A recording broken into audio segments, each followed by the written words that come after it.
ఆషాఢంలో తెలుగు మ్యాట్రిమోనీలో ఎందుకు రిజిస్టర్ చేయాలో చెప్పండి. ఎందుకు? ఇప్పుడు మెంబర్షిప్ తీసుకుంటే ఆషాఢం ఫుల్ గా ఫ్రీ. తెలుగు మ్యాట్రిమోనీ ఆషాఢం ఆఫర్, ఆషాఢం ఫుల్ గా ఫ్రీ. పెండింగ్ లో ఉన్న తమ సమస్యలను పరిష్కరించాలనే డిమాండ్ తో గిగ్ వర్కర్లు, యాప్ ఆధారిత డ్రైవర్లు సమ్మెకు సిద్ధమయ్యారు. ఇందులో భాగంగా ఇవాళ హైదరాబాద్ నగరంలో ఓలా, యూబర్, ర్యాపిడో సర్వీసులు బంద్ కానున్నాయి. స్విగ్గీ, జొమాటో, జెప్టో, బ్లింకిట్ సర్వీసులపై ఈ ప్రభావం పడనుంది. యాప్ బేస్డ్ రవాణా సేవలో పనిచేస్తున్న ప్రతి కార్మికుడికి కనీస బేస్ ఫేర్ చెల్లించాలని ఆయా సంస్థలు ఛార్జీలు నిర్ణయించే విధానాన్ని రద్దు చేయాలని డిమాండ్ చేశారు. గిగ్ వర్కర్లు, డ్రైవర్ల కోసం వెల్ఫేర్ బోర్డు ఏర్పాటు చేయాలని కోరుతున్నారు. ప్రభుత్వం తమ డిమాండ్స్ను నెరవేర్చకపోతే ఆగస్టు 8 నుంచి నిరవధిక సమ్మెకు దిగుతామని హెచ్చరిస్తున్నారు గిగ్ వర్కర్లు.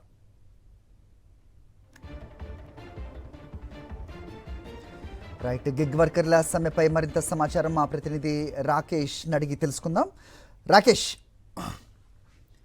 చెప్పండి, గిగ్ వర్కర్ల సమ్మె 8వ తారీఖు నుంచి వాళ్ళు సమ్మె, నిరవధిక సమ్మె అని చెబుతున్నారు.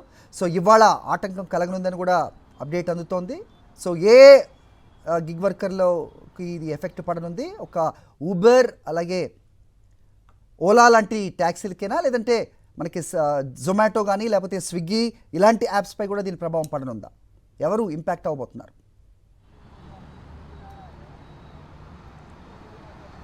ఎస్, తెలంగాణ వ్యాప్తంగా గిగ్ వర్కర్ల సేవలు మొత్తం కూడా ఆగిపోయాయి. కొంతమేర అక్కడక్కడ మాత్రమే ఎమర్జెన్సీ అనుకున్న దగ్గర ఈ సేవలు ఇస్తున్నట్టుగా గిగ్ వర్కర్లు చెప్తున్నారు. నిన్న సాయంత్రం సంబంధించి అనౌన్స్ చేశారు. అయితే ఆగస్టు 8 వరకు కూడా డెడ్ లైన్ విధించారు. తమ డిమాండ్లు నెరవేర్చే వరకు ఈ నిబంధన కొనసాగుతుంది.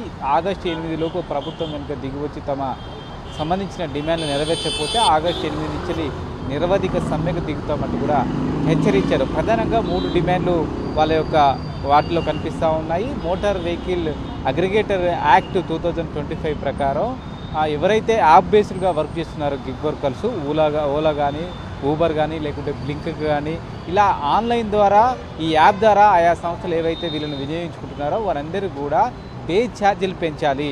పే ఛార్జీలు కనీసం కూడా ఇవ్వట్లేదు.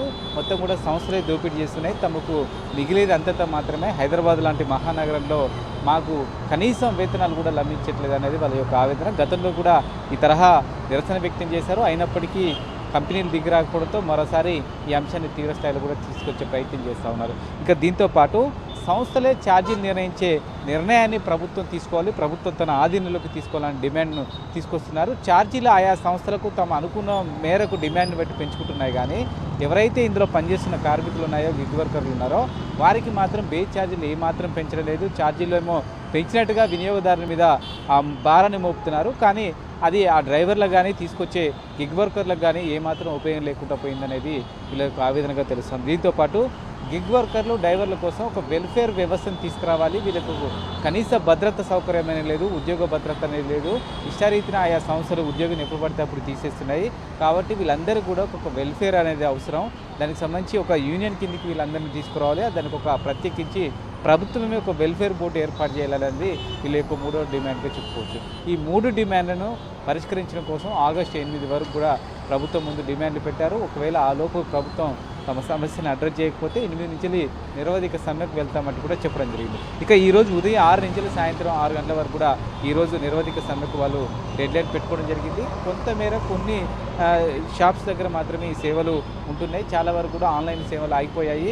అయితే ఎక్కువ కూడా ఇది వర్కింగ్ డే కాబట్టి ఐటీ ఎంప్లాయీస్ వీళ్ళందరూ కూడా ఓలా, ఊబర్ని ఎక్కువగా యూజ్ చేస్తూ ఉంటారు. వీళ్ళందరికీ కొంత ఇబ్బంది అయిందని కూడా చెప్పుకోవచ్చు. అయితే ఆటోస్, మిగతా వాటిని సౌకర్యం బస్సుల ద్వారా కొంత వెళ్తున్నప్పటికీ ఇంపాక్ట్ అయితే స్పష్టంగా హైటెక్ సిటీ ఈ ప్రాంతంలో ఐటీ ఎక్కడ ఎంప్లాయీస్ ఉన్నారో ఎక్కువగా ఇక్కడ ఇంపాక్ట్ అయితే స్పష్టంగా కనిపిస్తుంది. ఒక క్విక్ క్వశ్చన్ రాకేష్, క్లుప్తంగా చెప్పండి. ఇప్పుడు కంపెనీలు, కార్పొరేట్ సంస్థలు ఏవైతే హైర్ చేసుకుని ఉంటాయో ట్యాక్సీస్, వాటి మీద కూడా ఈ ప్రభావం ఉంటుందా? క్లుప్తంగా చెప్పండి. లేదంటే ఇట్స్ ఓన్లీ యాప్ బేస్డ్ సర్వీసెస్కేనా?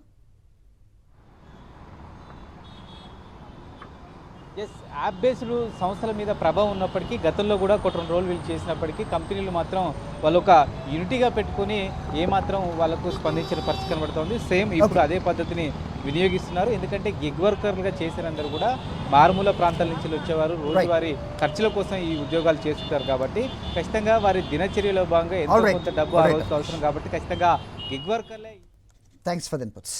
మరిన్ని అప్డేట్స్ కోసం ఛానల్ ను సబ్స్క్రైబ్ చేయండి. నోటిఫికేషన్స్ కోసం బెల్ ఐకాన్ పై క్లిక్ చేయండి.